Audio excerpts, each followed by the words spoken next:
Hi, everybody.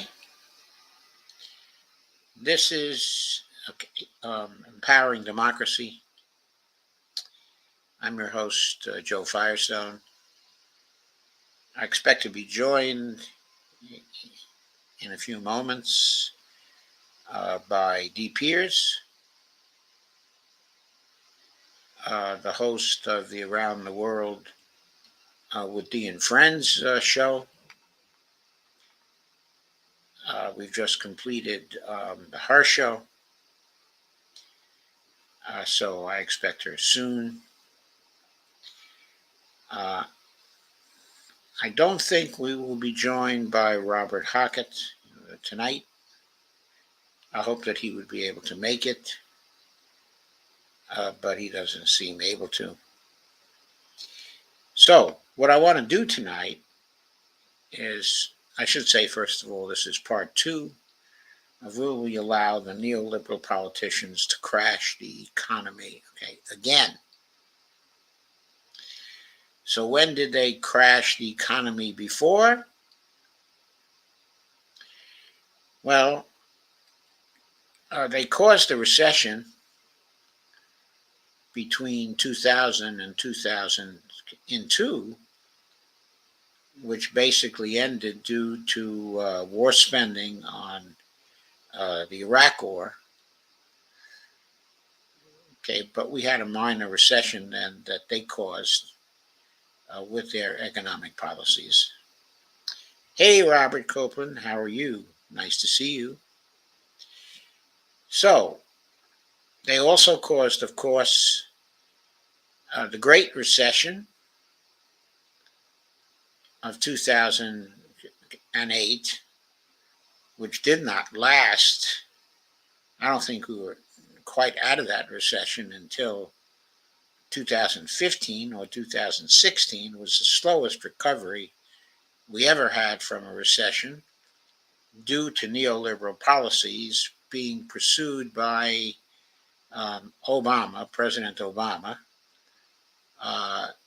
which he pursued with the aid of the Republicans, who were always trying to hurt his presidency by cutting back on federal spending, knowing very well that the cutbacks they proposed would hurt the Biden constituencies in a way perhaps greater than their own Republican constituencies. But that's another story. But then we had further neoliberal policies coming out of the pandemic,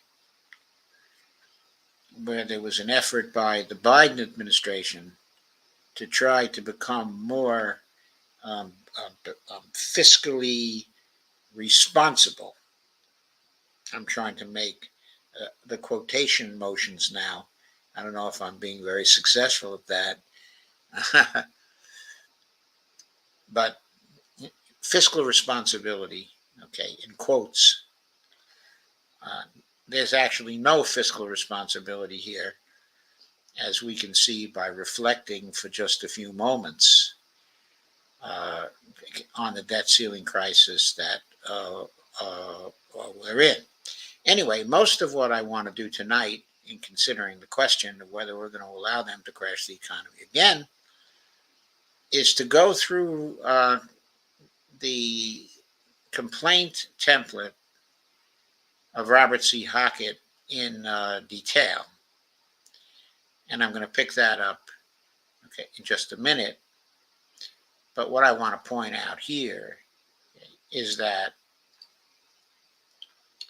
what everybody has to keep their eye on when it comes to the debt ceiling crisis here is that, unlike some of the previous debt ceiling crises, the President and the Secretary of Treasury and many of the Republicans know very well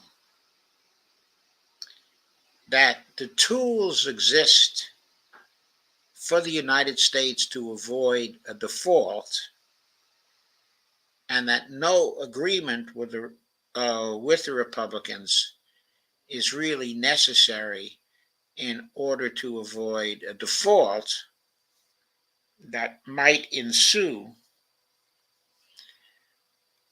when the government of the United States runs out of money. Okay, the United States has hit the debt ceiling sometime in January of 2023. And the Secretary of the Treasury has been stopping the Treasury from running out of dollars by using various special measures that they have taken in order to keep the Treasury balance above zero. They believe, however, that Yellen is saying that it is no longer possible for the special measures to keep the balance in the Treasury spending account above zero. And therefore, what Yellen and Biden are saying is that it may be necessary for the federal government to default on its payments sometime soon, in June, and that such things as defense contractor payments, debt repayments, interest repayments, Social Security payments, and other contractual obligations of the government may not go out when they should be going out. And therefore, that is a default, of the United States. So, on the one hand, they're claiming, that the Republicans are causing the default because they won't allow the raising of the debt ceiling, a clean law to raise the debt ceiling to allow the Treasury to borrow again in accordance with the debt ceiling law. And so they're saying because the Republicans won't propose the rise in the debt ceiling, won't agree to a clean rise, in the debt ceiling, therefore we may have to default. Now, this is really bad faith. Of course, the Republicans might like the public, to believe that. And Biden and Yellen might like the public, to believe that. But the truth is that the Treasury, as I've said so many times before, can use a 14th Amendment challenge to the debt ceiling law, can use platinum coins, can use perpetual bonds or consols to gain the revenue that's necessary to keep on spending. So the tools are there. But Yellen and Biden are refusing to use those tools. Probably because they would like to make a deal with the Republicans that's going to allow them to reimpose austerity on the American people. Because they're neoliberals and they believe in austerity. They may not want to crash the whole world economy, but they like to make a deal with the Republicans that creates a recession here, brings the inflation lower, and allows them to return to the kind of economy we have had for most of the 21st century thus far, one that's basically stagnant with low rates, okay, of inflation, one that enriches the oligarchs, who are the class that they work for, and one that keeps the working class and most of the middle class subservient, okay, to them. That's what they seem to be after, and that's why they don't seem to want to use the tools they have to just ride roughshod over the Republicans.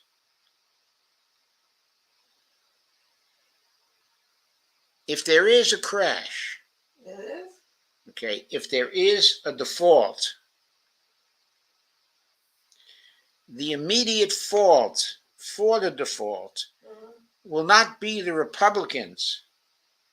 It will be Yellen and Biden because they failed to use the tools at their disposal to create the capability to keep on spending appropriations and to keep on paying the contractual debts, okay, of the United States. K. Ryan asks, how do we get rid of this debt ceiling? Well, depending on which tool is used, we don't have to get rid of the debt ceiling. If perpetual bonds are used in order to keep on spending, we don't have to get rid of the debt ceiling. If the 14th Amendment is used, that will result in a challenge to the debt ceiling law, basically arguing that it has been superseded by later laws and that it cannot apply to the present situation. So that will be an argument about the unconstitutionality of the debt limit law. And that's the way we would get rid of that law, okay, and its effect. Now, getting to Bob Hockett, his legal strategy, which is outlined in his a complaint template for legal challenges to the validity of the statutory debt ceiling, that envisions a challenge to the debt ceiling that would result in a court ruling that the debt ceiling is unconstitutional. The debt limit is unconstitutional. So, yesterday I read the abstract to this. Today, I would like to go through the article in much more detail.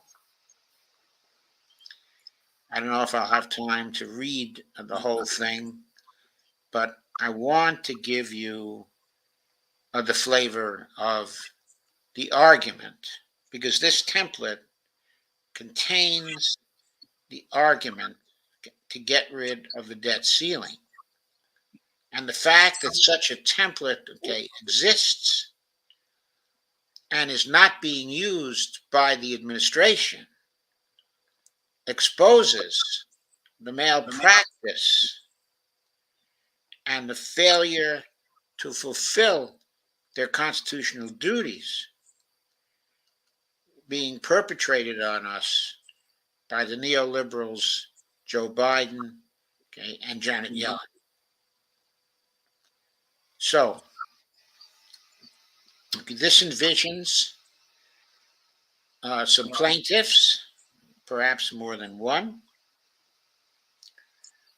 who would sue against Janet Yellen, Secretary of the Treasury in her official capacity. She would be the defendant.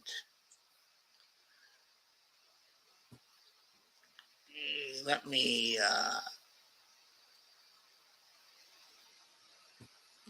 let me zoom in a little bit on the display.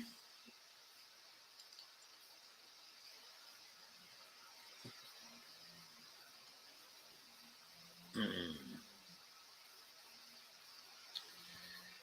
Excuse me while I do this.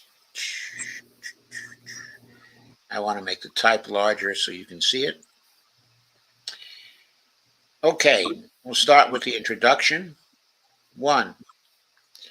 This is an action to declare unenforceable the putative limit on the amount of the U.S. government debt outstanding at any one time found in Title 31 of the U.S. Code, Section 3101B, in parentheses, this quote, statutory debt limit, unquote. 2.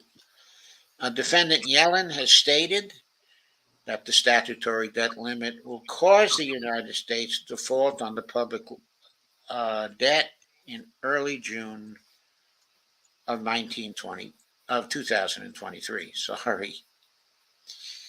This it will do, she avers, by prohibiting the U.S. Department of the Treasury from borrowing sufficient funds to meet all of our government obligations, ranging from U.S. Treasury debt obligations through Social Security and veterans benefit obligations by a plethora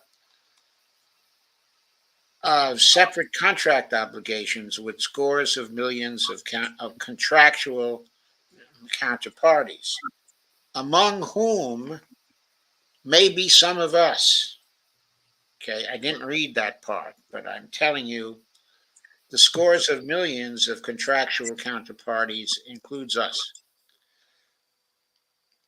3, multiple statutes enacted by Congress and signed into law by the President, buttressed both by the structure of our government as constituted by our Constitution and by specific constitutional provisions, take priority over the statutory debt limit Mm-hmm. invoked by defendant Janet Yellen. They vest the Secretary with the authority, indeed the obligation, and I want to underline the importance of what Robert is saying there, indeed the obligation. She has the obligation because she swore an oath and because the law says she has an obligation to borrow any funds necessary to avoid default. One of Mm-hmm. these statutes trumps the statutory debt limit as the specific trumps the general per the lex specialis canon of statutory interpretation, which says, of course, that the specific trumps the general. The debt limit law is a law which makes general statements concerning the debt limit. It doesn't give any specifications Mm-hmm. about what kind of spending is prohibited, beyond the debt limit. But going on, the other, in effect, quote, preempts the field, unquote, that would be occupied by the statutory debt limit, much as federal law sometimes preempts state law, and state law sometimes preempts city law. You know. 4. First, the statutory debt limit, 31 USC Section 3101B, is an isolated general statutory provision that is a relic of the Second Liberty Bond Act of 1917, quite unenforceable as it is contradicted by the specific pledge made later in time Mm-hmm. by Title 31 U.S. Code Section 3123, promulgated in 1982. Section 3123A provides, quote, the Mm-hmm. faith of the United States government is pledged to pay in legal tender principal and interest on the obligations issued under this chapter, unquote. This provision is further buttressed by the 14th Amendment to the United States Constitution, ratified in 1868, more on which, by infra, which means essentially more, uh, on which will be given in the rest of this document. But plaintiffs accordingly seek a declaration that the specific and later in time pledge to pay the interest and principal on the public debt made in Section 3123, buttressed by the debt clause of the 14th Amendment, takes precedence over the more general and earlier in time provision that is Section 3101B. So, the first argument is the specific always trumps the general, and so the specific law of 1982 trumps the earlier general debt ceiling law passed in 1917. Number 5, second, the Congressional Budget and Impoundment Control Act of 1974, CBICA, 88 Statute 297 et sec,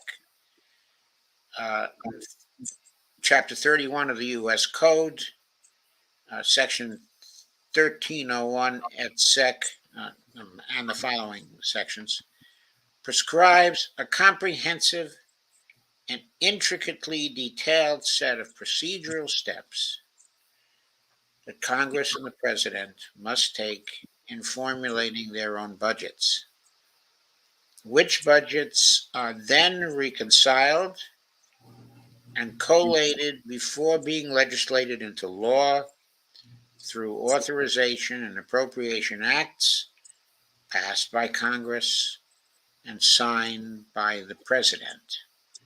The resulting duly legislated and signed federal budget laws comprehensively determine federal revenue and spending and assign the President and the Treasury the task of filling any gaps between the former and the latter through debt issuance. C. 31 U.S. Code, sections 1322 to 32. Since the President and the Treasury are furthermore prohibited under this regime from not spending what the comprehensively detailed federal budget mandates them to spend. C-31 of the U.S. Code, sections 1400 et sec. The CBICA of 1974, the Congressional Budget and Impoundment Control Act of 1974, effectively mandates borrowing anytime mandated segment exceeds the mandated by revenue. In other words, the revenue coming from taxation. Mm-hmm.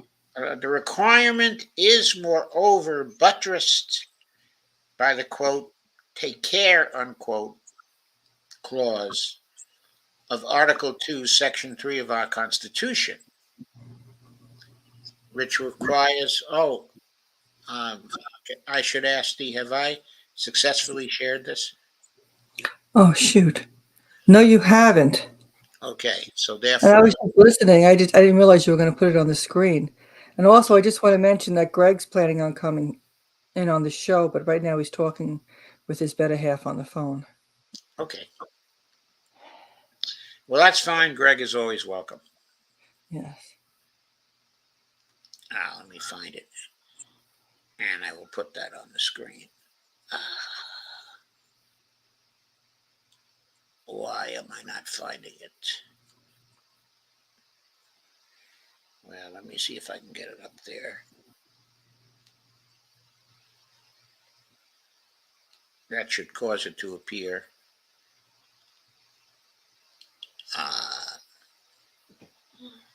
Okay.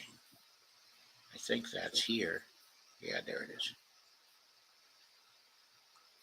I see it now. Okay, it should be showing on the screen now, is it? Yes. Okay. Okay, going on. The resulting duly legislated and signed federal budget laws comprehensively determine federal revenue and spending and assign the President and the Treasury the task of filling any gaps between the former and the latter through debt issuance. See 31 of the U.S. Code, sections 1322 to 32. Okay, I actually read that before. I was at the take care clause, so I'll skip to that.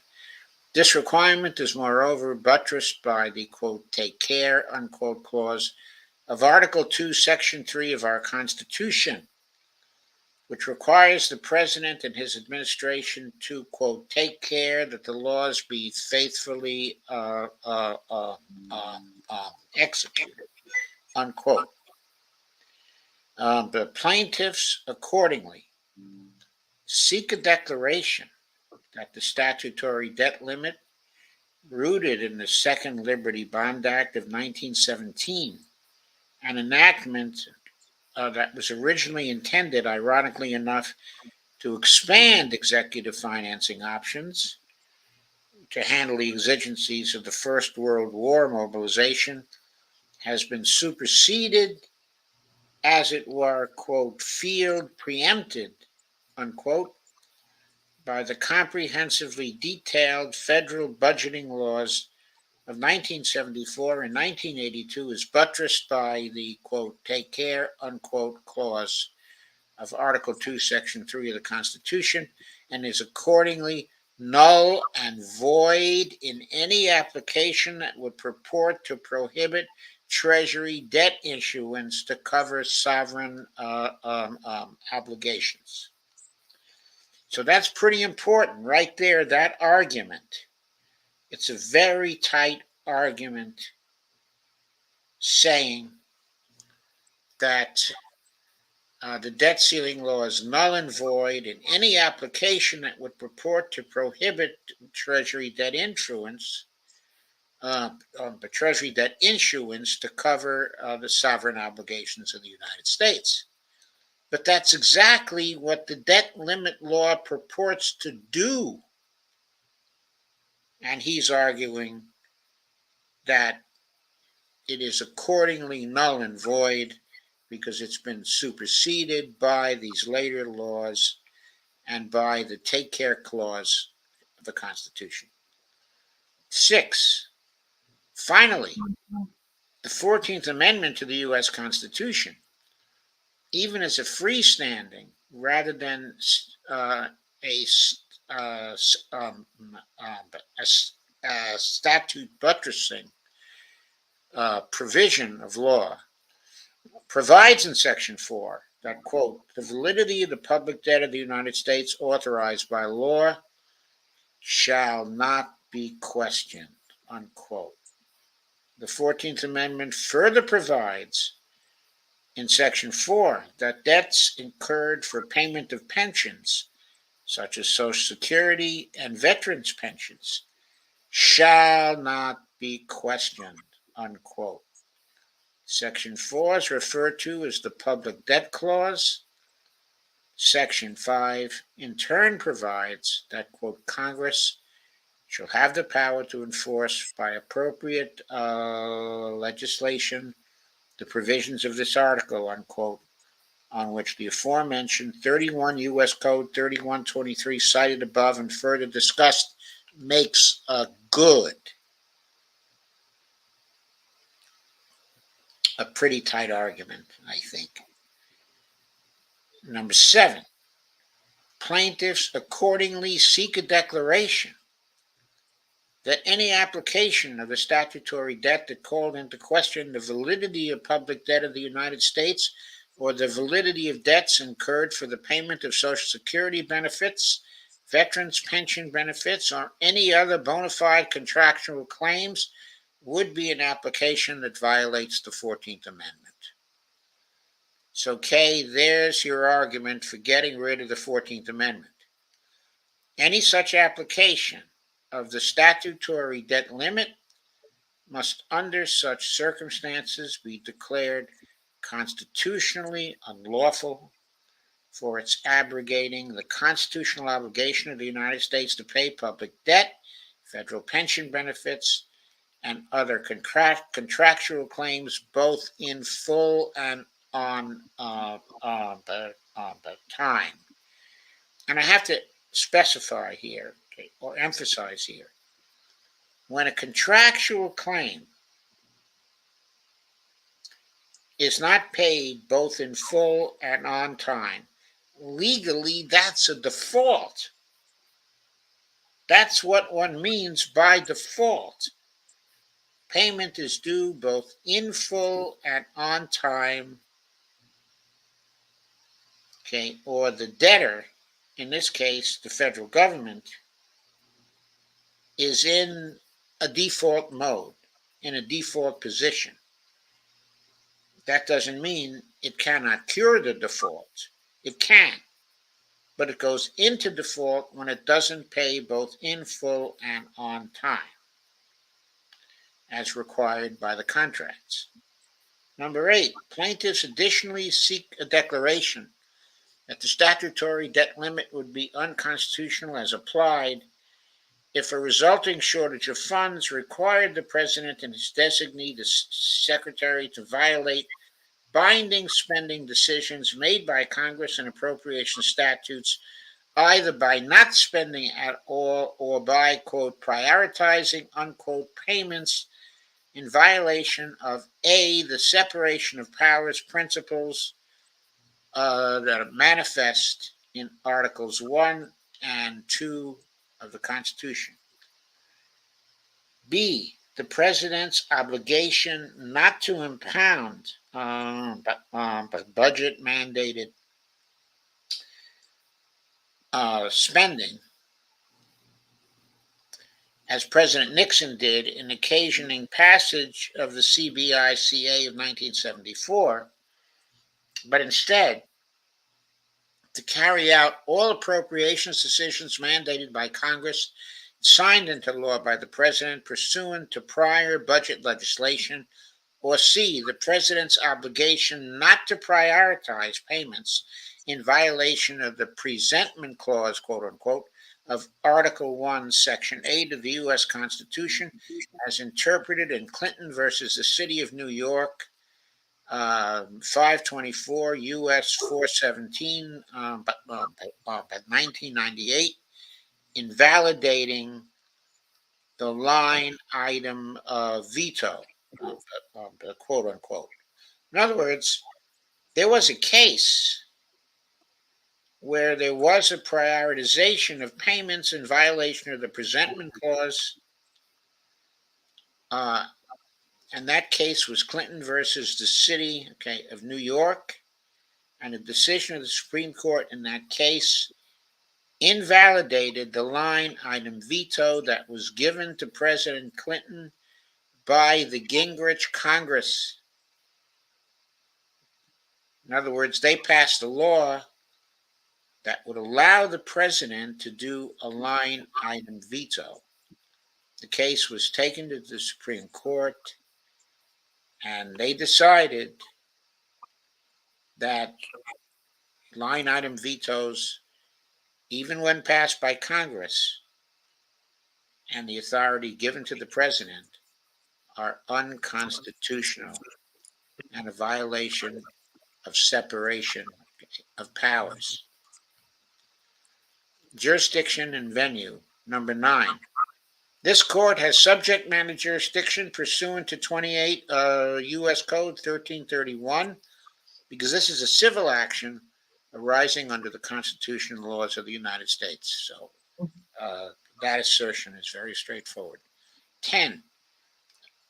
The venue is properly lodged in this district, which, by the way, okay, is the D.C. district,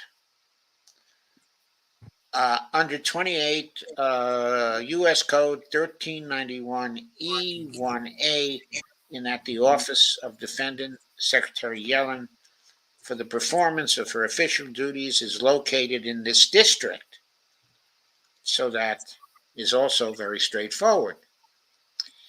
The parties, the plaintiffs, and then there are blanks there for the plaintiffs, okay, in the case, own treasury bills, treasury bonds, and treasury notes that are maturing on, and then it gives blanks uh, for the dates when the bonds and the notes and the bills mature. These United States debt obligations are due and payable to plaintiffs on their respective maturity dates. Number Mm-hmm. 12, plaintiffs, X, Y, and Z, let's say, are retired, X, Y, and Z. Plaintiffs receive monthly pension payments from the United States in the form of Social Security Administration benefits. These monthly SSA benefit payments are plaintiffs' principal sources, okay, of income. Number 13, the plaintiffs, X, Y, and Z, it's actually blank, blank, and blank, okay, in the document, are retired, and blank, blank, and blank receive monthly pension payments from the United States in the form of Veterans Administration pension benefits. These monthly VA payments are plaintiffs' principal sources of income. In other words, there can be a number of principal sources of income.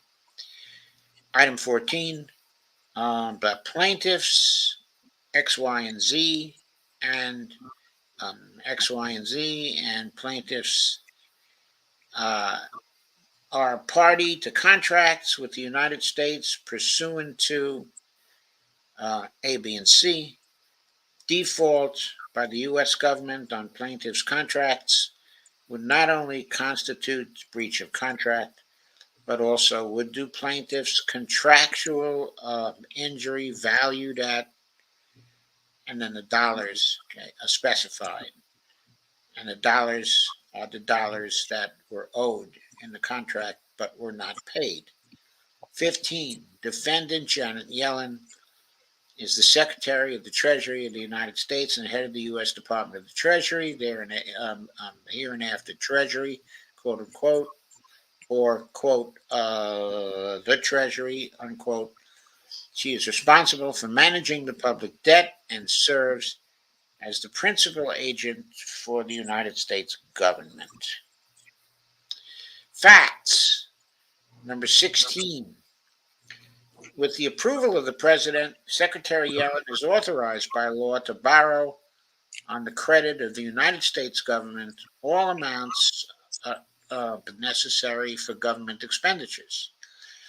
Secretary Yellen determines the amount of money the United States must borrow at any given time in order to pay Social Security and Medicare benefits, also military salaries, interest owed on the national debt, tax refunds, contractual obligations, agricultural support payments, and myriad other programs and obligations of the United States government.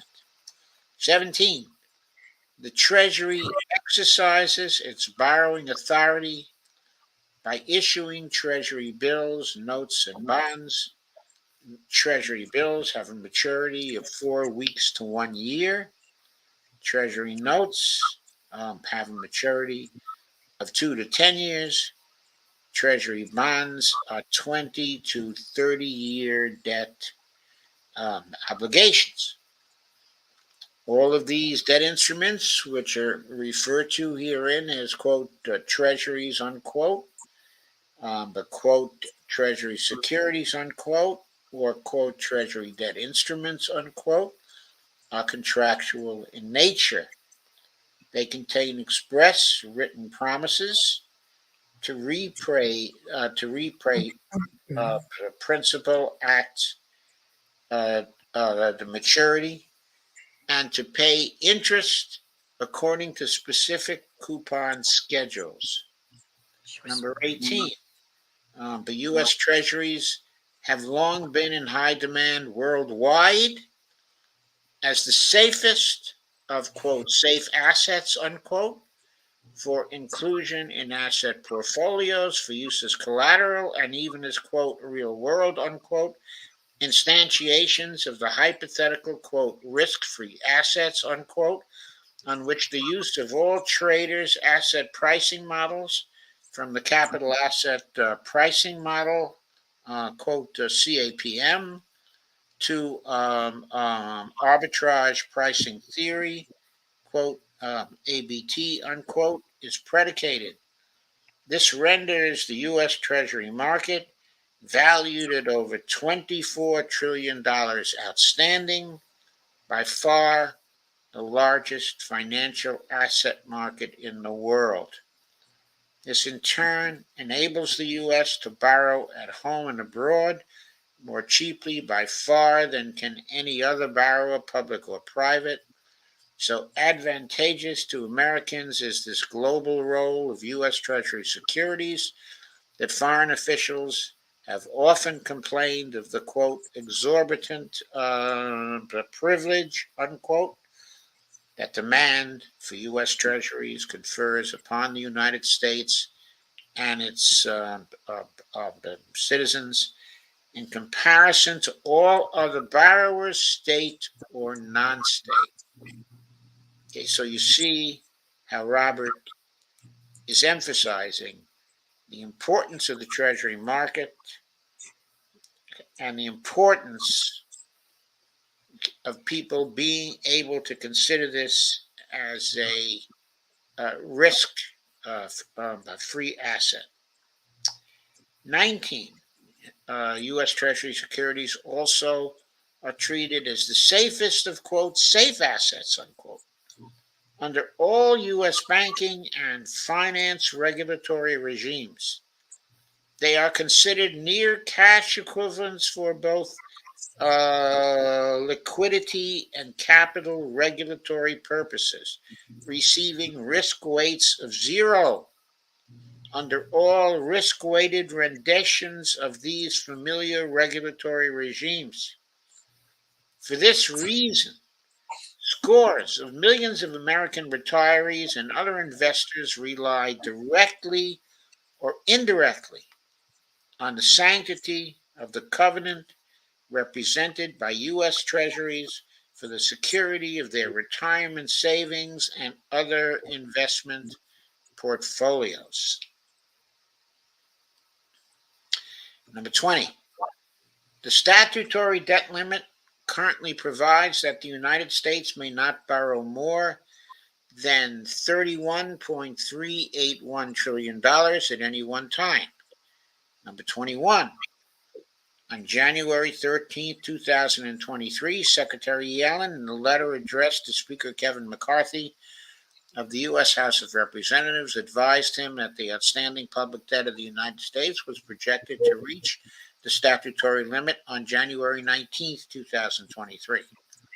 Secretary Yellen advised that the Department of Treasury would thereafter have to take available, quote, extraordinary measures, unquote, to limit the outstanding public debt to the statutory limit. In this case, suspending investment by the Treasury in certain government retirement funds. Secretary Yellen further advised that the length of time that these measures could be used to enable the government to meet its legal obligations without additional borrowing was not certain, but was likely in June of 2023. Number 22, On or about January 19, 2023, the outstanding public debt of the United States reached the statutory limit. Thereafter, the Treasury could not borrow the additional amounts needed to fund the Mhm. government, and it accordingly commenced its resort to the extraordinary measures described by Secretary Yellen 6 days earlier on January 13th, 2023. Item 23. These extraordinary measures have now run their course. They no longer suffice to enable the Treasury to meet its obligations to plaintiffs, and there's a blank for naming the plaintiffs, and other debt holders to make repayment in full on the debt instruments issued by the Treasury. The total amount of U.S. debt coming due in June and July 2023 is greater than $1 trillion. Within less than 1 month from the filing date of this complaint, the United States will not be able to meet its legal obligations to plaintiffs X, Y, and Z, or to literally scores of millions of other holders of U.S. Treasury debt instruments, because the statutory debt limit is at least by facially prohibiting the Treasury from borrowing the necessary funds. Failure to pay the principal or interest due on Treasury bills, notes, and bonds in full and on time will constitute a default, as I earlier pointed out. 26. On May 1st, 2023, Secretary Yellen, in a letter addressed to Speaker Kevin McCarthy of the U.S. House of Representatives, advised him the Treasury will default on U.S. Treasury debt instruments by early June of 2023. Default will potentially occur as early as June 1st, 2023, but not more than a few weeks later than June 1st. An outright default on the billions of dollars in United States debt that matures in June is thus imminent. 27. Since 1945, the United States dollar has been the foundation of the global financial system, with the dollar functioning as the sole international reserve currency and Treasury debt long regarded as the world's safest and most liquid financial asset. Moreover, since the U.S. ceded by manufacturing and hence export supremacy to rival nations from the 1990s onward, global demand for U.S. treasuries has become the principal source of global demand for the U.S. dollar itself. Hence, for a significant portion of the dollar's value, both within the United States and without. 28. A default on U.S. sovereign debt would accordingly subvert the dollar's value, spike interest rates, and rapidly uh, uh, escalate um, but um, the borrowing and other costs for both the United States and citizens, thereby blowing up the very deficits and inflation rates about which the Congress members now holding up a debt ceiling hike professed concern. It would also bring widespread, catastrophic discussion to domestic and global financial markets, and hence the macroeconomy as well. Domestic housing costs would rise dramatically due to the higher interest rates that a default would occasion, while home sales would fall by 25% or more due to higher mortgage rates, a tanking on a par with that of 2006 to 2014, instantly placing millions of homeowners, quote, underwater, unquote. Consumer prices, already subject to disquieting inflation thanks to pandemic wrought supply disruptions, would spike much higher. According to Moody's Analytics, the stock market could lose as much as one third of its value, a percentage not seen since the Great Depression. 29.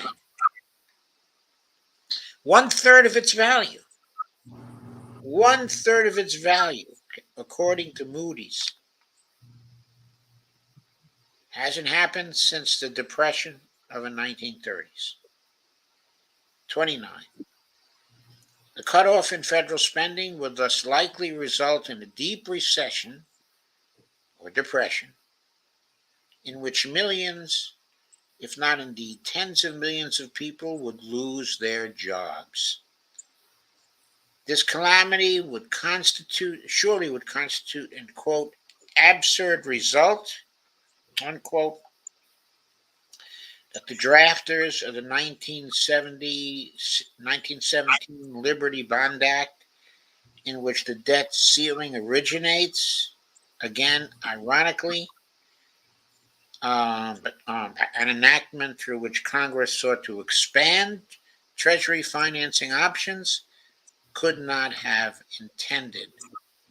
In consequence, the statutory debt ceiling, as it would be applied by Secretary Yellen, could be deemed contrary to law on grounds of the absurd result canon, in addition to the other grounds that are above elaborated. 30. Turning back to more immediate consequences of default, in this case affecting not only bondholders and financial markets, but now other contractual counterparties and pension promisees too. Secretary Yellen has stated that default, quote, would mean that Social Security recipients and veterans and people counting on money from the government that they're owed, contractors, we just would not have enough money to pay the bills, unquote. 31. The imminent default is not the result of any actual solvency problem or other economic challenge, nor is it the result of the federal budget deficit. The imminent default is the entirely voluntary, if not sought, consequence of wanton disregard by certain members of the U.S. Congress of the wholesale calamity that will ensue if the U.S. Treasury fails to honor our country's sovereign obligations as they come due. First course of action, statutory conflict. 32. Plaintiffs repeat and reallege every allegation contained in the foregoing paragraphs as if fully set forth here. 33. Title 31 of U.S. Code. Oh, wow. I'm at 958 already. Title 31 of the U.S. Code, sections 1322 to 32, comprehensively prescribe minutely detailed procedures for formulating and enacting each year's budget. These include provisions for expenditure, revenue, and debt. Title 31 of the U.S. Code, Section 3123A, then provides that, quote, the faith of the United States government is pledged to pay in legal tender principal and interest on the obligations of the government issued under this chapter, unquote, while Title 31 of the U.S. Code, Section 3123B, then further provides that, quote, the Secretary of the Treasury shall pay interest due or accrued on the public debt, unquote. 34. These comprehensive and minutely detailed provisions, on the one hand, and the general statutory debt limit on the other, impose conflicting obligations on our Treasury Secretary. in order to pay the principal and interest due on the public debt as prescribed and vouchsafed, respectively, by the aforementioned provisions. Secretary Yellen must borrow greater amounts than purportedly authorized by the statutory debt limit. In the face of this conflict, there is but one proper course of action. 35. 31 USC sections 1322 to 32, rooted in the Congressional Budget and Impoundment Act of 1974, and 31 of the U.S. Code, section 3123A, rooted in subsequent 1982, quote, housekeeping, unquote, legislation, respectively prescribe congressional line item budgeting in comprehensive and minute detail, while pledging the full faith and credit of the United States to pay all principal and interest incurred on debt issued. There's a spelling error there. It should be the principal is spelled Principal, and interest, it should be spelled that, but here it's spelled PLE, and interest incurred on debt issued pursuant to all federal budgets formulated through this mandated process. 31 of the U.S. Code, section 3101B, by contrast, purports simply to apply a general limit on debt issuance across the board, while also importantly subjecting that limit to changes periodically made in the plenary debt amount by law through the congressional budget process prescribed in detail by 31 of the U.S. Code, sections 1322 to 1332.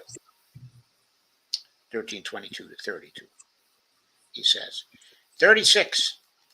The upshot per the lex specialis principle is that the quote limit, unquote, is effectively repealed to whatever extent specific budget legislation passed later in time pursuant to the comprehensive budgeting process prescribed in detail by 31 by USC sections 1322 to 32 and guaranteed by 31 of the U.S. Code section 3122 that subsequently happens to exceed this more general limit imposed earlier in time. 37.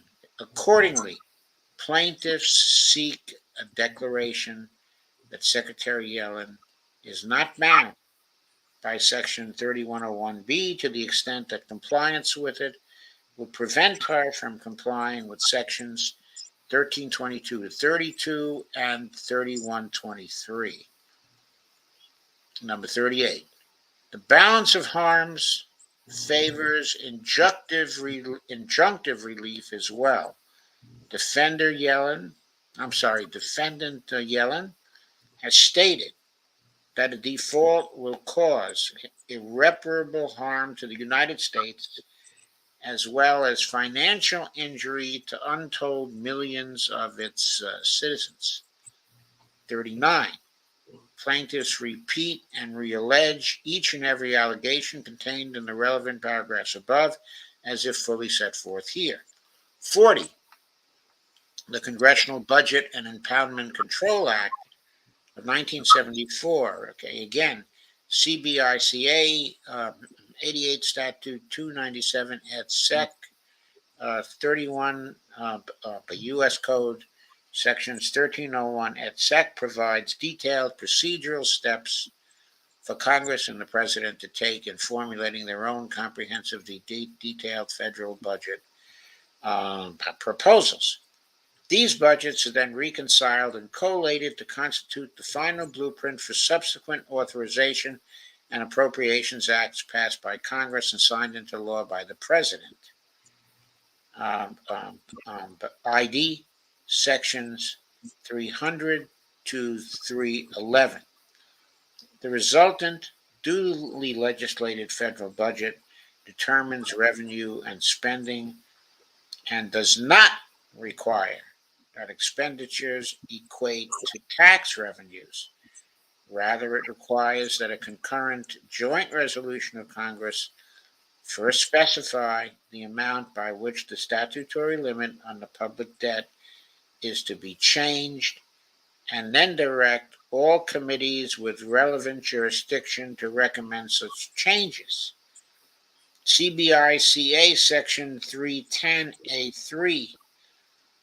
The President and the Treasury are then required to issue debt that is consistent with the budget, not with the statutory debt ceiling.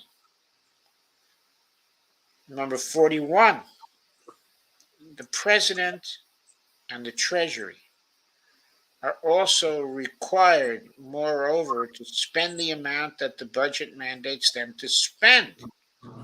This is a second way in which the CBICA, and this gets buttressed by Article 2's quote, take care, unquote, clause, requires borrowing whenever mandated spending exceeds the authorized by revenue. Number 42, the plaintiffs accordingly seek a declaration that the statutory debt limit rooted in the Second Liberty Bond Act of 1917 has been superseded by the Congressional Budget and Endowment Control Act of 1974 and is null and void to the extent that it conflicts with the comprehensive regime enacted later in time. Next, there is the third cause of action, a violation of the 14th Amendment, Section 4. 43. Plaintiffs repeat and reallege each and every allegation contained in the relevant paragraphs above as if fully set forth here. 44. In 1868, the 14th Amendment to the U.S. Constitution was ratified in specific contemplation of the fact that the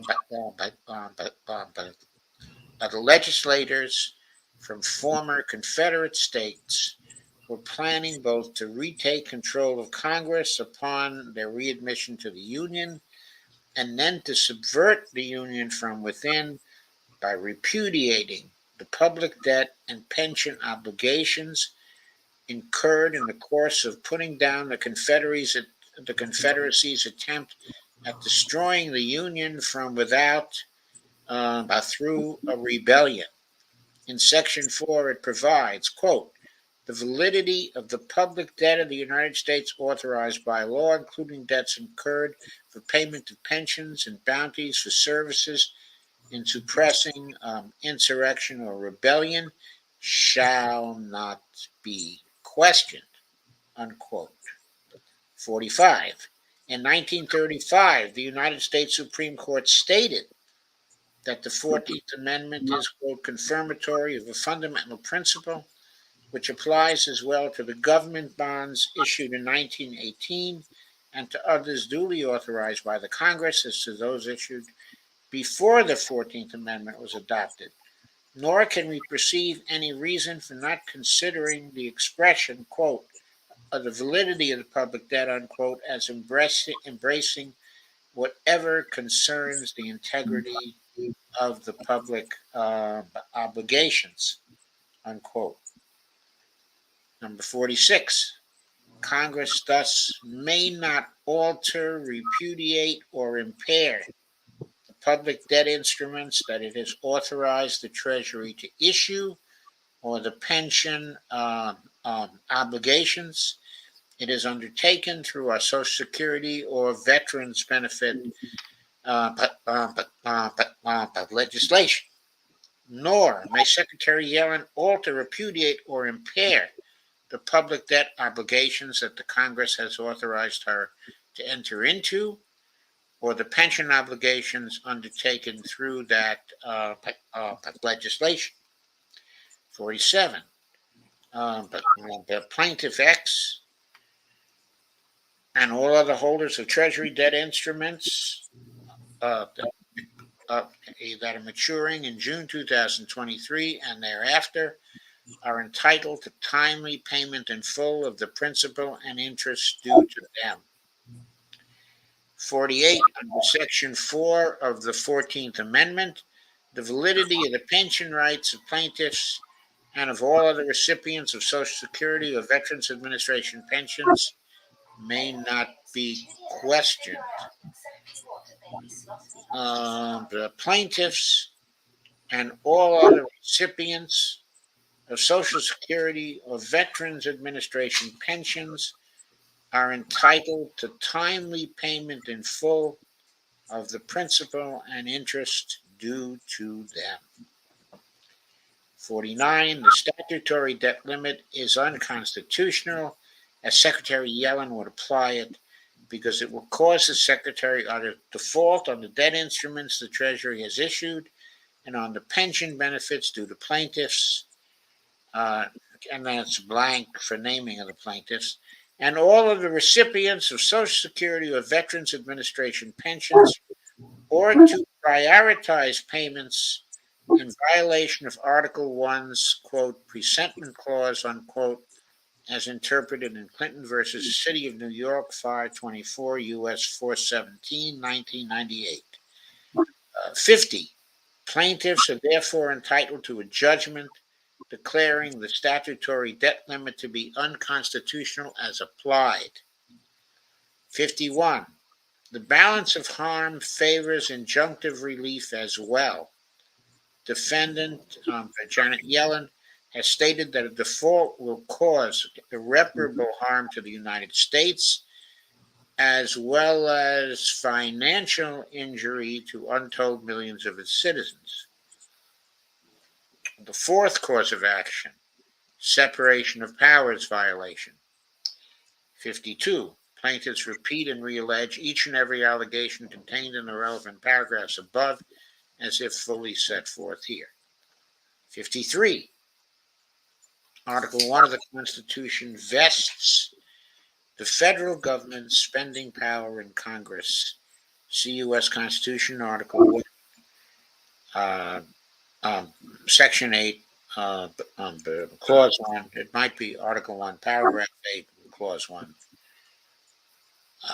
The U.S. Supreme Court has held that the Constitution does not give the President or his delegee, Secretary Yellen, discretion to suspend, cancel, or fail to carry out spending already mandated by Congress and signed into law by the President. 54. Under the facts set forth above, and in violation of the separation of powers established by Articles 1 and 2, as well as the, quote, presentment, unquote, and, quote, take care, unquote, clauses of these provisions, the statutory debt limit necessarily requires the defendant's secretary to cancel, suspend, or refuse to carry out spending mandated by Congress and signed into law by the President without the consent or approval of Congress, which, of course, has not given its consent or approval in this context. 55. Because the statutory debt limit as applied to the Secretary necessarily delegates spending decisions to the President and his delegee, defendant Yellen, in order to meet its terms, this court should declare that 31 of the U.S. Code, Section 3101B, is unconstitutional. Wherefore, plaintiffs praise that this court enter judgment, A, declaring the debt ceiling statute unenforceable to the extent that it impairs compliance by the Secretary with the specific pledge made in Title 31 U.S. Code, Sections 3123A. B, declaring the debt ceiling statute null and void in light of the Congressional Budget and Empowerment Control Act of 1974. C, declaring the debt ceiling statute unconstitutional as applied to the extent that it calls into question the validity of the public debt of the United States by preventing Secretary Yellen from borrowing amounts sufficient to pay the public debt. D, Declaring the debt ceiling statute unconstitutional is applied to the extent that it deprives the plaintiff, and then it's a blank for all the plaintiffs, and all Social Security recipients of their pension benefits by preventing Secretary Yellen from borrowing uh, the amount sufficient to pay these benefits. E. Directing the defendant secretary to borrow sufficient amounts to repay principal and interest on U.S. debt instruments in accordance with their terms and to pay the Social Security benefits of all Social Security pension beneficiaries. And F, enjoining the defendant secretary from limiting the borrowing of the United States to the extent that the statutory debt limit would otherwise require the secretary to make de facto appropriations decisions that the Constitution requires Congress to make. And G, granting plaintiffs such other and additional relief as is just and proper. The writing of this complaint was dated New York, New York, May 24th, 2023. Okay, and the complaint, of course, is signed by, there are blanks for the plaintiffs to sign it, and a place for telephone numbers, okay, and for emails.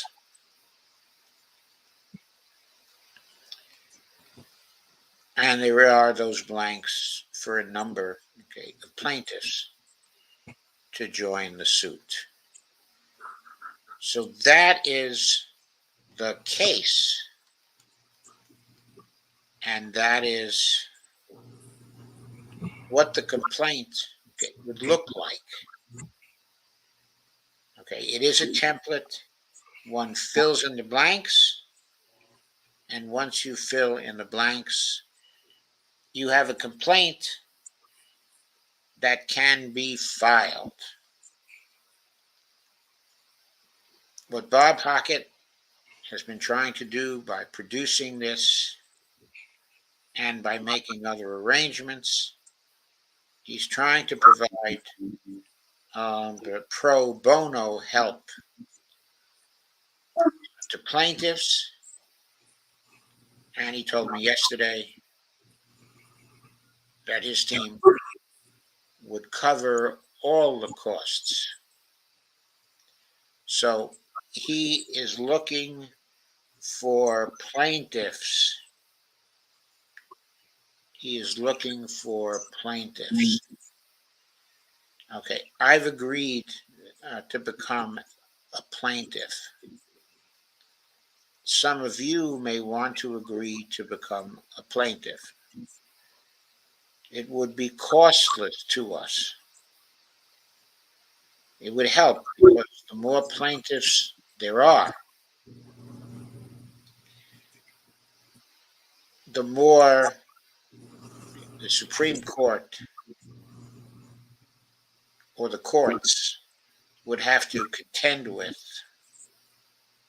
and seeing thousands upon thousands, perhaps hundreds of thousands or millions of suits, okay, of this kind,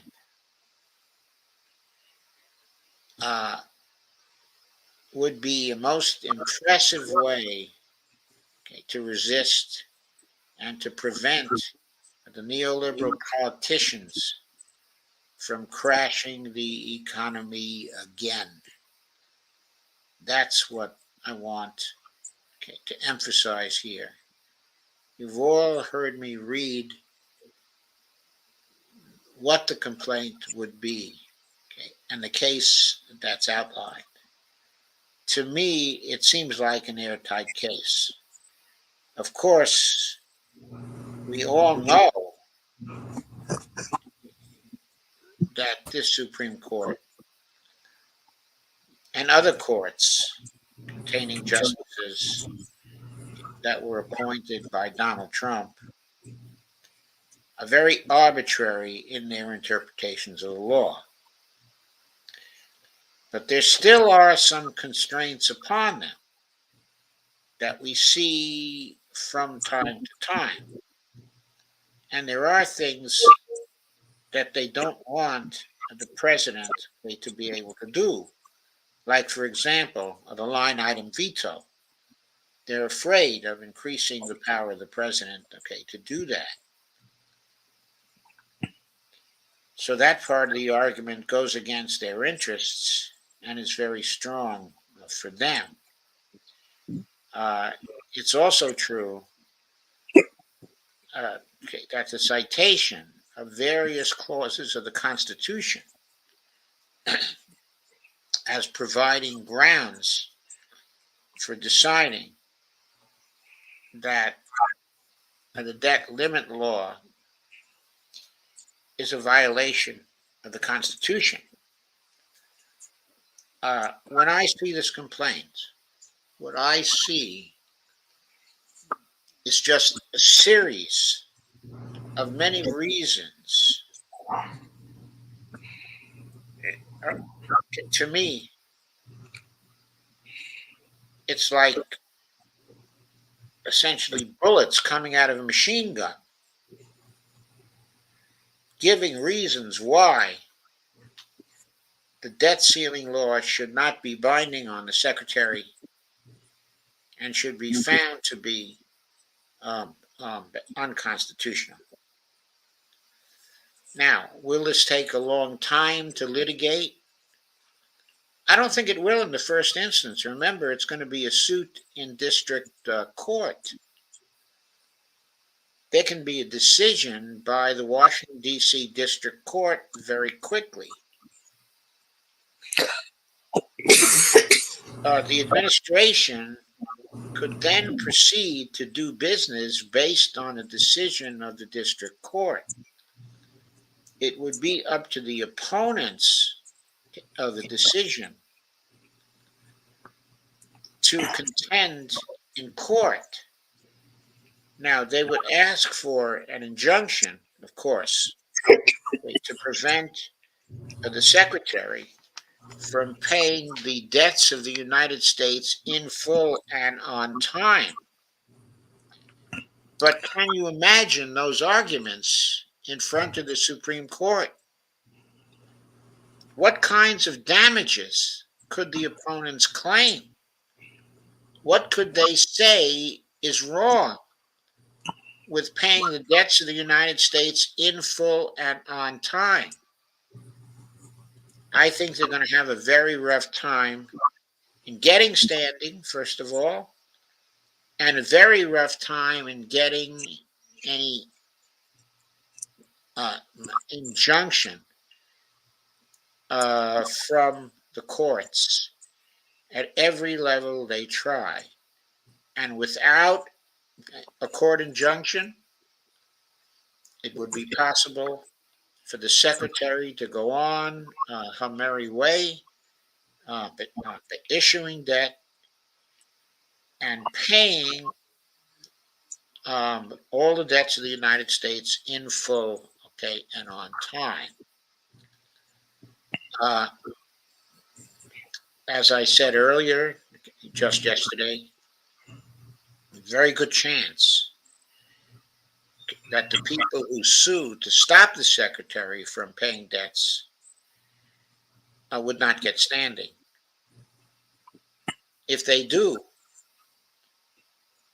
there's a very good chance that they would not get any kind of injunctive relief. But without injunctive relief, it's going to take months to go through this case.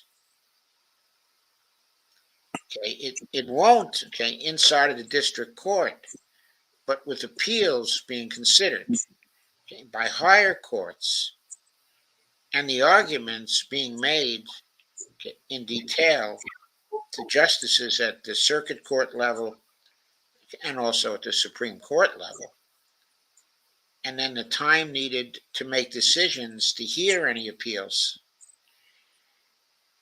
This is going to be a relatively long process. Meanwhile, the Treasury Secretary has plenty of time to issue debt, to pay the debts that are falling due. If the court cases are looking like they're going badly, she has plenty of time then to avert a further crisis by issuing platinum coins or by using perpetual bonds. So this crisis could be over. I kept going out there, and he wasn't. I Uh, kept just, these, looking out in the wind blowing. okay, so I think this is a viable strategy to stop this. There's no question a district court would give this very quick the consideration, especially the DC district court, and would render a decision. But okay, in case they don't, it is possible for the President of the United States and also the Secretary of the Treasury just to ignore what is going on in the courts. Let the court proceedings take their course, but meanwhile continue to pay all the debts. And if finally the Supreme Court denies the argument and says the debt ceiling law is not a violation of the 14th Amendment, then at that point, the president can always say the Supreme Court has made its decision. Now let them enforce it. Of course, here I am quoting Andrew Jackson, who these days is no longer as popular as he once was. But the point is, executives, chief executives of the United States, the presidents of the United States, have decided on earlier occasions to disobey the Supreme Court. That was done by Abraham Lincoln, okay, and it was done by others too. There's a third case uh, as well. In fact, okay, I think that Donald Trump was disobeying the courts, some of the court decisions that were made, but concerning the banning, okay, of Muslim immigration, his executive orders on that. Uh, they weren't sustained by the courts, but he didn't care. He took the decisions anyway. Why would the president do such a thing? Because the president is in the position of judging whether the greater harm would come from obeying the Supreme Court or from disobeying the Supreme Court.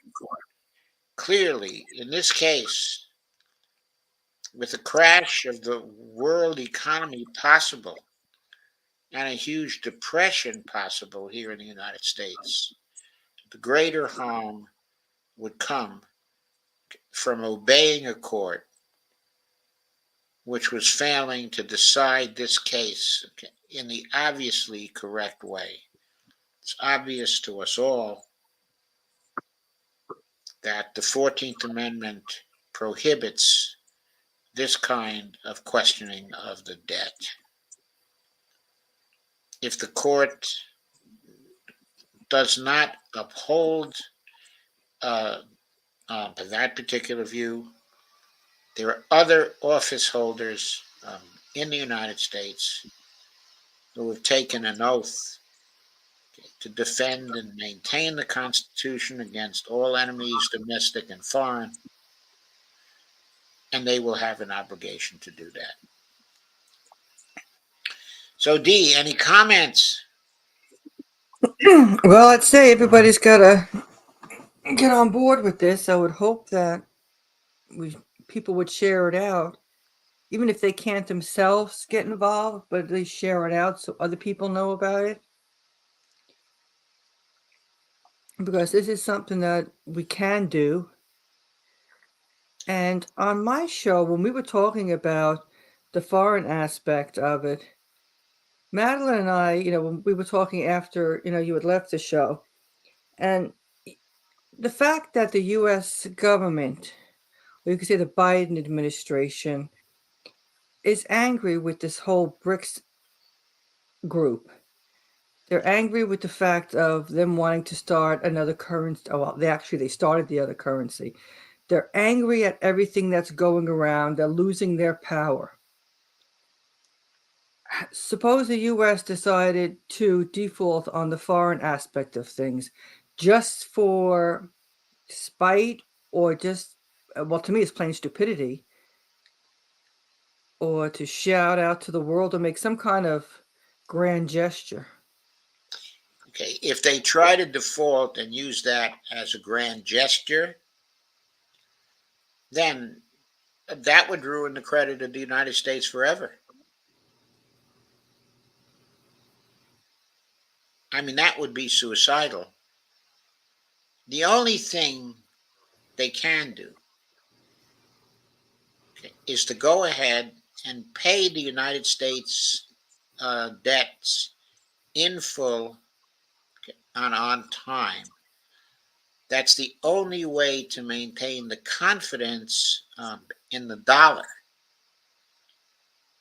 that at this point they really want to maintain, because they want to refute these arguments that other nations, people in other nations, cannot trust the US currency. And the only way to do that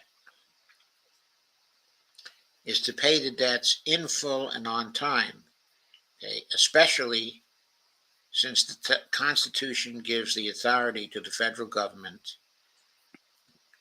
to create all the money the federal government needs to pay its debts in full, okay, and on time.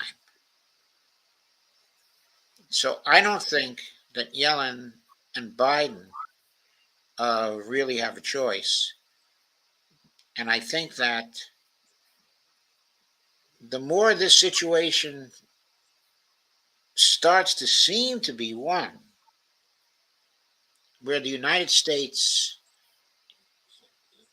is in danger of defaulting on its debt, a huge amount of international pressure is going to come on the United States to uphold, okay, its obligations. And if we have any hopes of retaining our currency, even as one of the reserve currencies of the world, we have to pay those debts right now in full and on time. There is no other choice.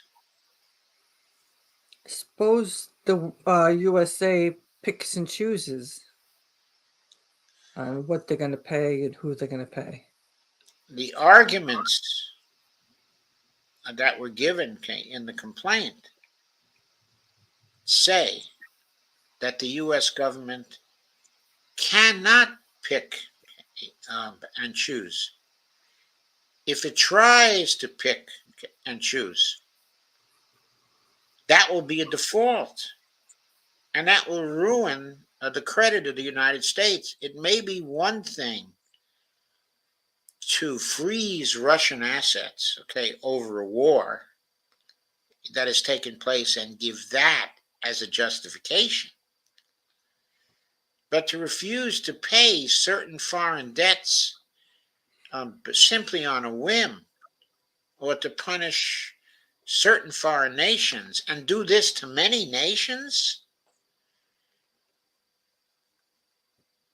there would never be any foreigners who would buy our debt again.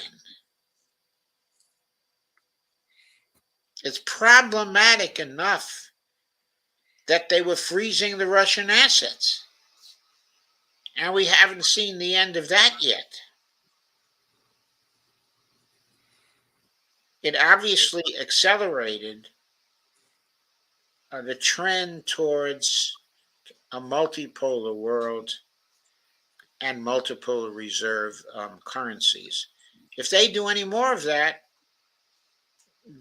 then they're just committing national suicide. I think they recognize that, and I don't think they're going to do any more of it. What I am worried about much more is that Biden seems to be caving to the Republicans, which will then put us into a recession, which will strengthen the oligarchy and take years for us to get out of, and perhaps cause a revolution here in the United States.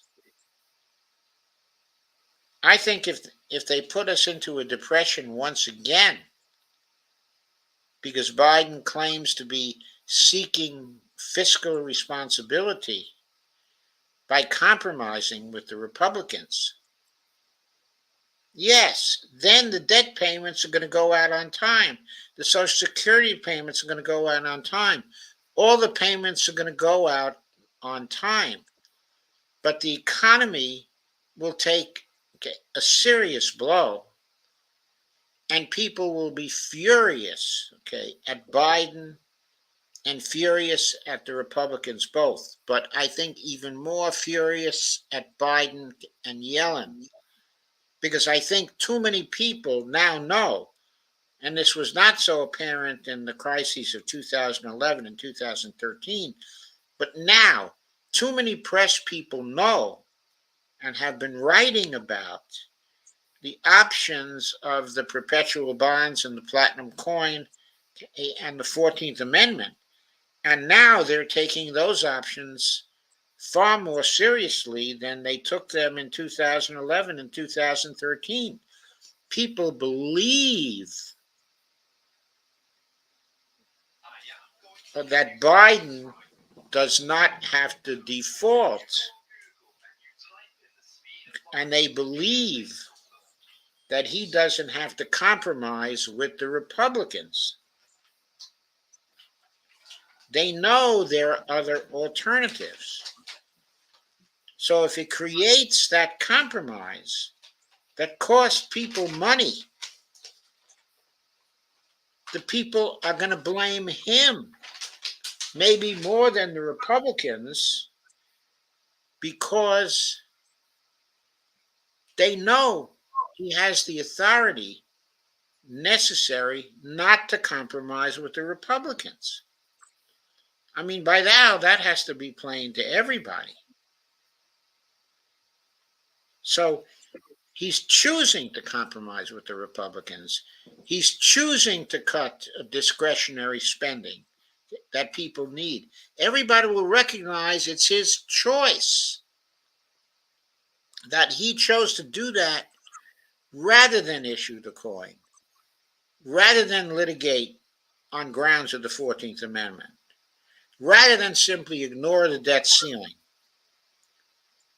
I mean, everybody will know that he made that choice to cut the things that are good for them. He wouldn't have a chance in hell of winning in 2024. The people in the administration seem to think that if they make a deal with the Republicans, they're going to be viewed as fiscally responsible, and everybody is going to appreciate that. But when people feel the result in their pocketbook, they're not going to appreciate that anymore. They're going to be angry. And if you think that Trump is not going to point out that Biden could have avoided such a compromise, he'll point it out. He'll say Biden could have minted the coin. He'll bring up the 14th Amendment. He'll use perpetual bonds. I mean, why wouldn't he? He wants to win. And It seems like he's listening to that group on No Labels. That He's everything's compromise? he's not listening to that group, okay, on no labels. He's trying to push Biden into self-immolation No, I'm because saying that Biden and Neera Tanden seem to be almost following the formula that that group No Labels does. yes, When I they talk know they've about been in always bed. compromise. Yes, they've been in bed with the no labels people since no labels were formed. I forget when they were exactly formed, in 2010 or 2011 or something like that. I'm very familiar with that group.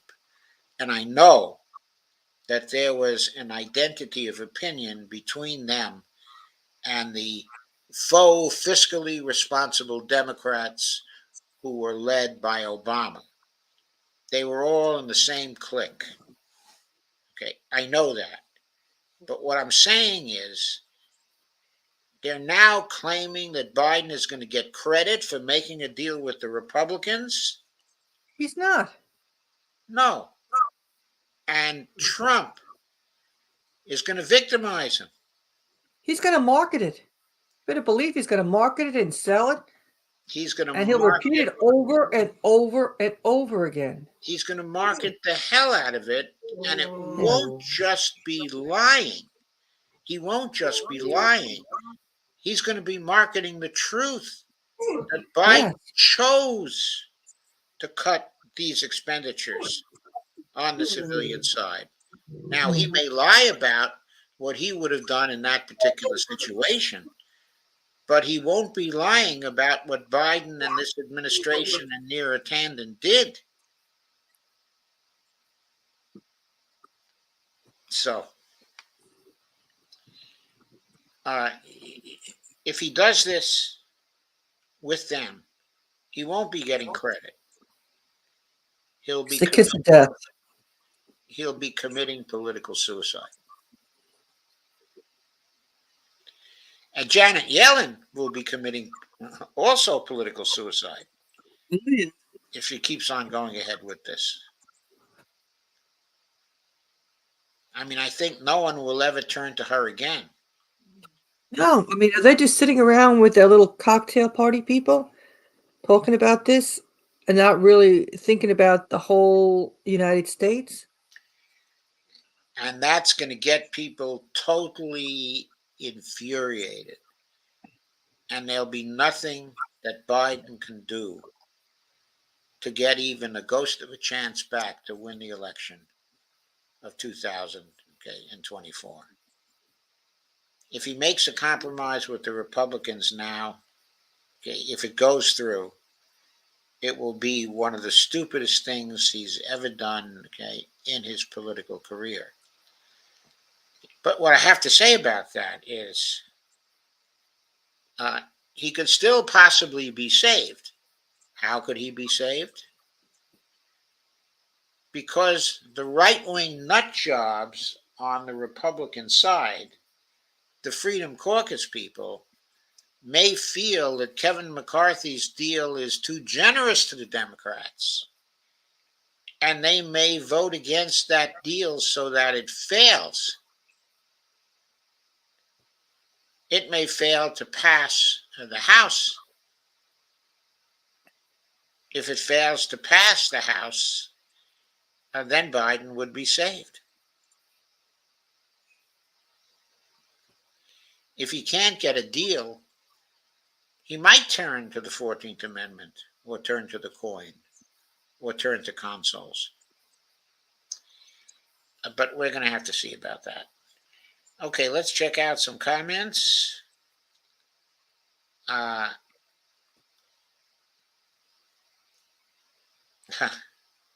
Steve Day says, the Bubba trying to make a surplus budget. Yeah.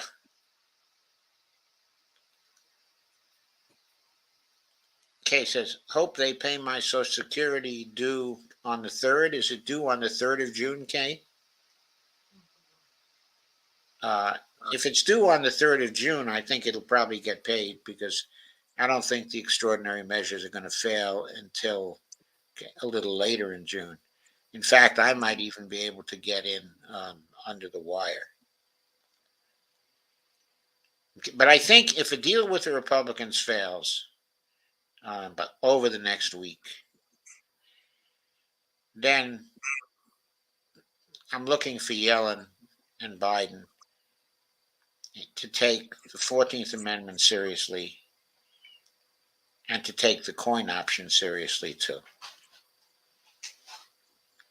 I mean, it's one thing you think you don't have to take those seriously because you can make a deal with the Republicans.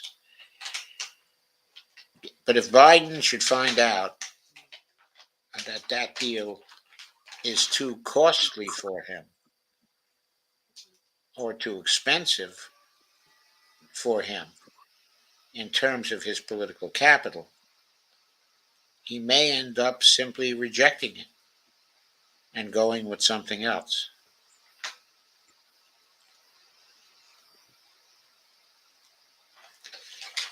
So, Steve Gostart says the OCS, overt congressional spending. No, it's OCF.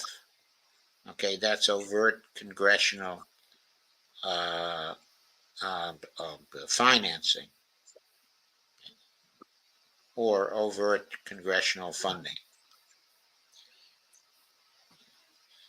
Either of those, okay, is what OCF stands for. Steve says, why can't I ever remember? Face orange, frowning. Okay, a little help, Joe. Okay, I think that's it. Yes, it's overt congressional financing.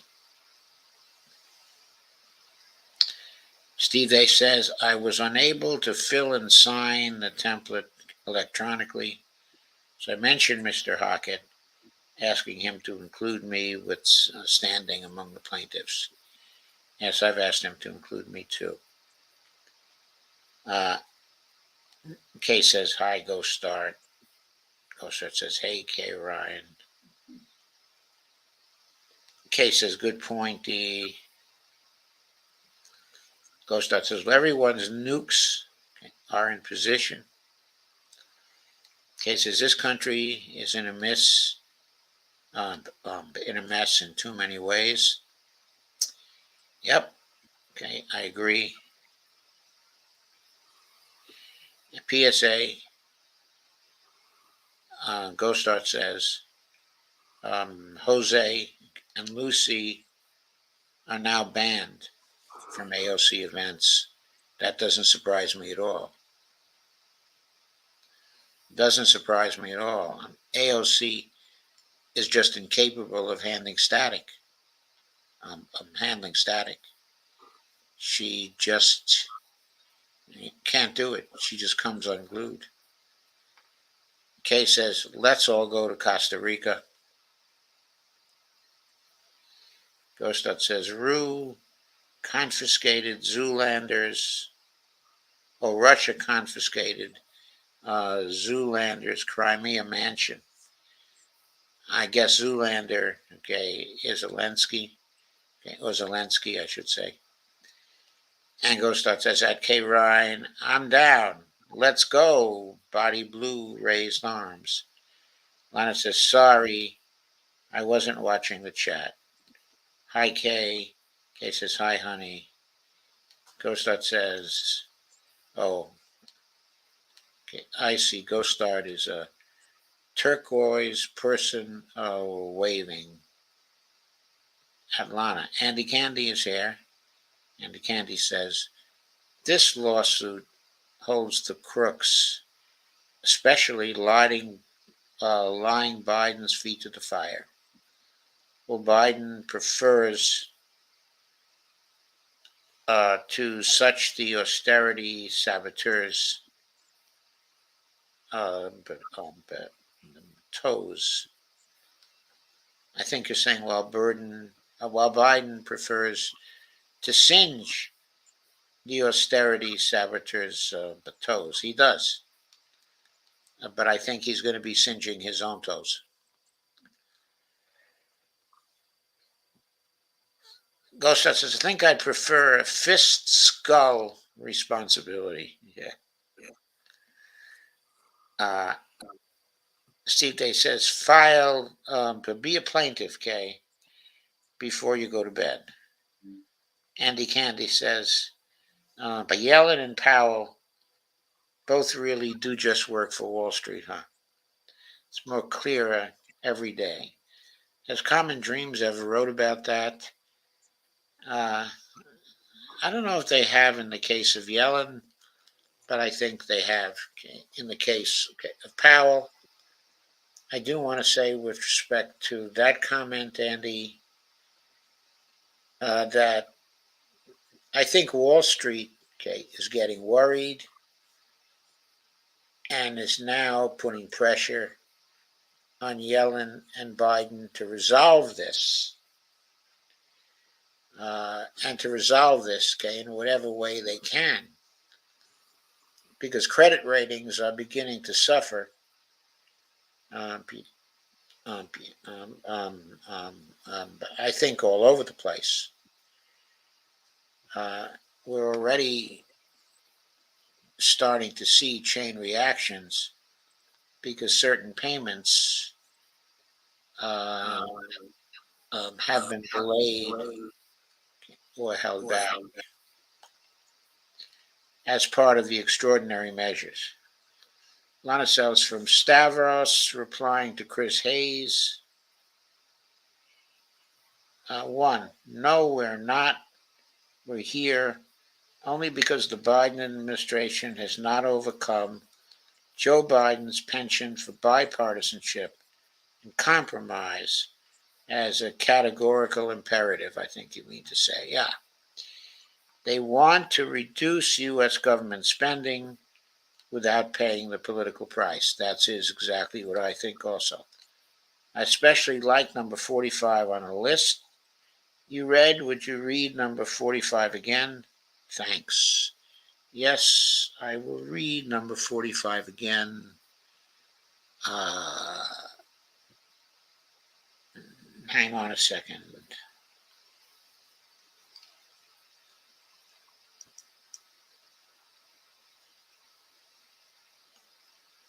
I don't have it up, but it only takes a second.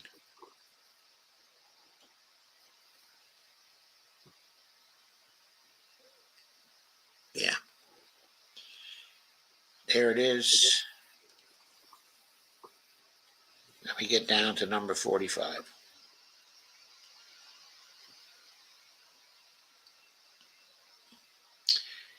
In 1935, the United States Supreme Court stated that the 14th Amendment is confirmatory of fundamental principles, which applies as well to the government bonds issued in 1918 and to others duly authorized by the Congress as to those issued before the 14th Amendment was adopted. Nor can we perceive any reason for not considering the expression, quote, the validity of the public debt, unquote, as embracing whatever concerns the integrity of the public obligations. Is that the one you meant, Lana? Because that's item 45.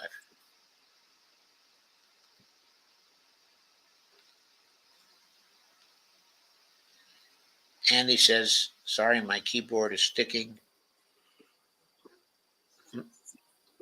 Kids got my phone sucking wet. Soaking wet, sorry. Not sucking wet, soaking wet. Okay, so I guess that's about it. Okay, I hope everybody will join the suit. Hope Bob Hackett will carry this through. I think it's a great idea. Is there a link? Yes, I left a link in the description. Okay, a kill list with several American journalists and indie news personalities. Yeah, there is that kill list, right? Jimmy Dore is on that kill list. He's like the latest being put on the kill list. I'm surprised I haven't been put on the kill list yet. I don't think I'm important enough. Lana says, yes, thank you. And Lana says, where is Andy? Andy Candy. You should be able to see Andy Candy. She's on YouTube. So Lana says, can't see Andy, but hello. Kay says, okay, guys, I'm out of here for tonight. Love you all. Thank you, Kay. And Lana says, Clint Ballinger will be on with Steve Keen tomorrow noon Eastern. Should be a good conversation. Should be. Kay says, bye all. And Lana says, good night. And unless you have something more you want to offer, Dee, okay, I think we've kind of covered everything. okay, I think the international aspects of this are very interesting. Oh, it is. I don't even think the administration has been looking at those. No, but the world is definitely speaking up. Well, that's good. I think more of the world has to speak up. Okay, good night. And I'll see you on Tuesday, if not before. Please hit the like button, subscribe, and share. And And please buy us coffees. yes, Okay, please buy us coffees. Oh, you know what I forgot to do this time? your banner. I just noticed it. Yeah, I just noticed it too. I forgot to put up my banner. There it is. That's where you can buy me a coffee. So thank you. And right in my identity thing up there is my patreon.com account, Joe_Firestone. So Dee, thanks for pitching in tonight. Oh, you're welcome. It's always nice to be here with you. Thank you. And I suspect we'll see each other over the weekend sometime.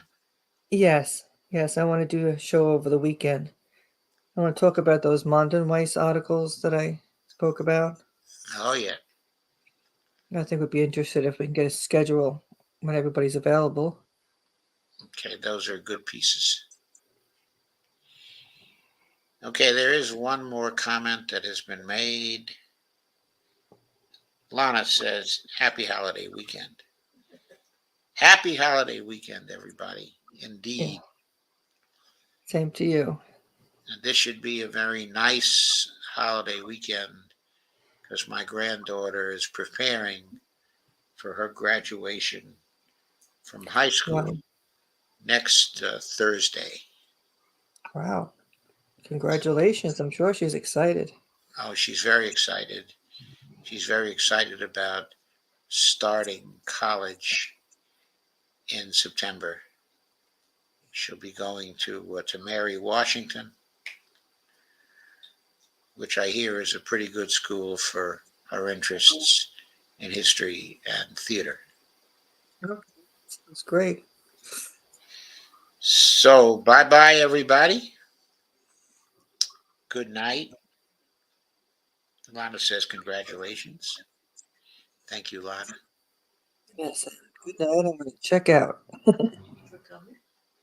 And thank everybody for coming, as Bonnie reminds me. And thank you for staying so long. Good night.